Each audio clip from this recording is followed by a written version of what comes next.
Assalamualaikum warahmatullahi wabarakatuh.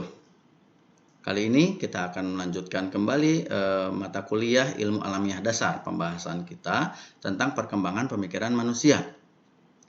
Nah, kali ini materi kita adalah metode ilmiah. Ya, bagaimana lahirnya metode ilmiah tersebut dan apa saja langkah-langkah metode ilmiah tersebut dan mengapa disebut metode ilmiah. Ya, baik.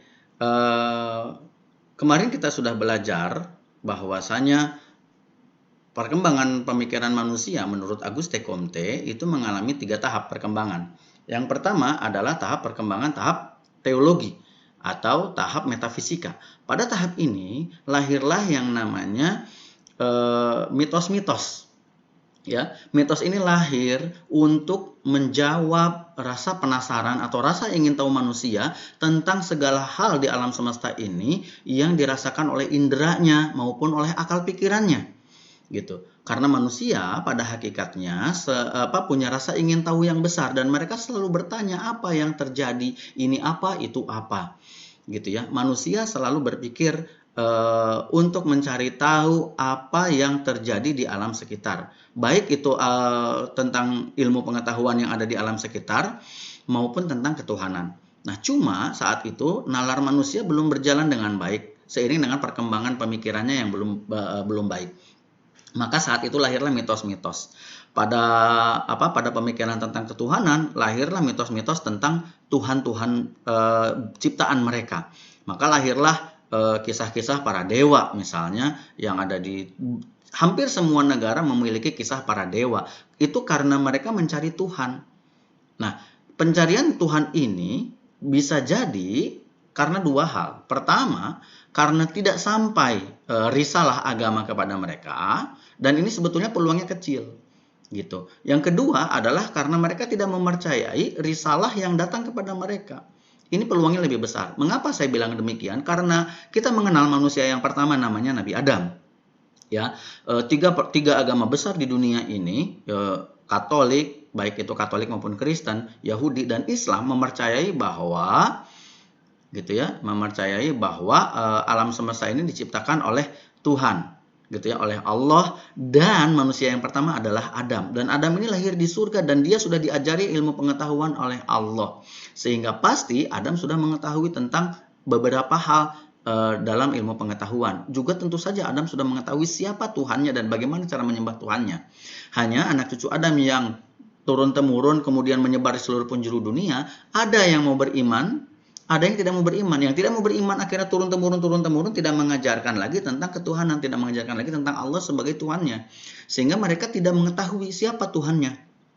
Dan mereka mencari tahu siapa Tuhannya. Lahirlah mitologi dewa-dewa ini. Karena manusia menciptakan Tuhan yang ada di pikiran mereka. Sedangkan pikiran mereka hanya bisa menangkap, hanya bisa membayangkan apa yang pernah mereka tangkap dengan inderanya. Maka dibayangkanlah Tuhan itu seperti manusia. Wujudnya seperti manusia, punya rasa marah, punya rasa cemburu, gitu ya.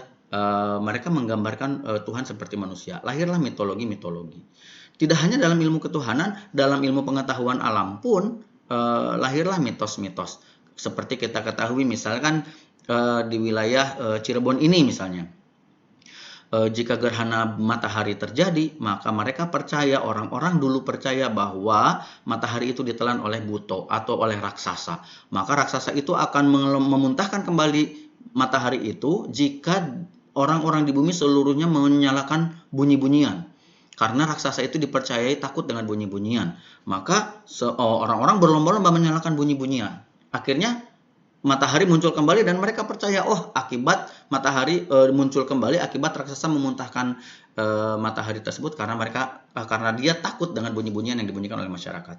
Nah, tahap yang kedua adalah tahap filsafat. Pada tahap filsafat ini rasio sudah terbangun dan saat itu lahirlah yang namanya mereka cara berpikir menggunakan silogisme.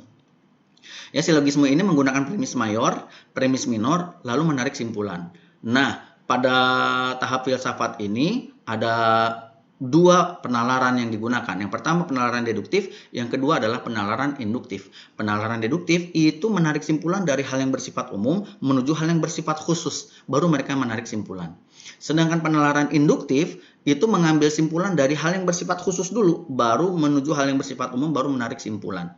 Nah, baik penalaran induktif maupun penalaran deduktif ini memiliki kelemahan karena lemahnya panca indera manusia, sehingga mungkin induktif atau empiris atau pengalaman yang dihasilkan, ilmu yang dihasilkan dari pengalaman ini belum tentu sama antara satu dengan orang yang lainnya.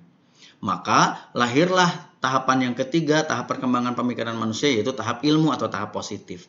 Nah, di tahap ilmu ini nyatanya penalaran deduktif dan penalaran induktif itu digabungkan menjadi sebuah sistem yang bernama metode ilmiah.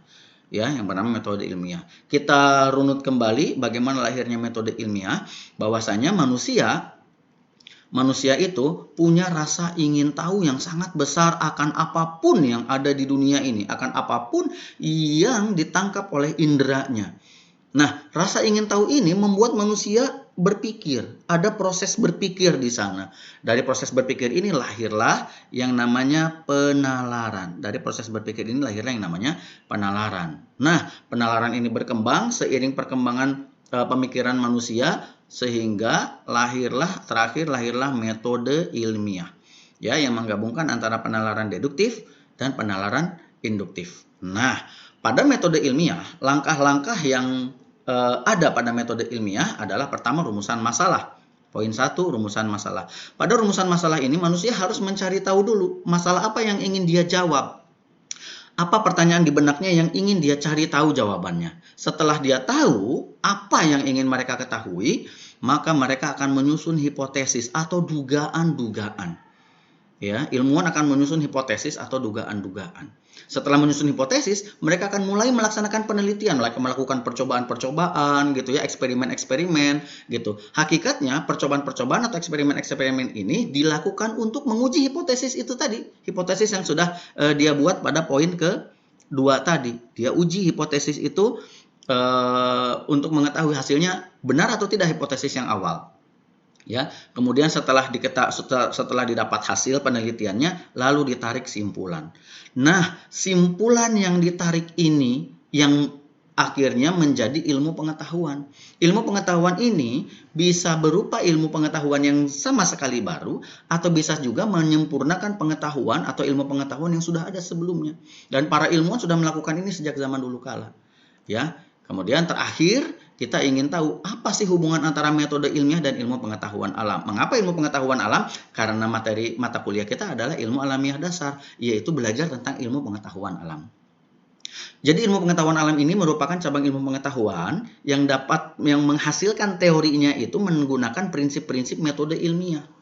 Rata-rata ilmuwan ilmu pengetahuan alam itu melakukan eksperimen untuk mendapatkan ilmu pengetahuannya, untuk mendapatkan hasil pengetahuannya, atau untuk mendapatkan generalisasi ilmu pengetahuannya.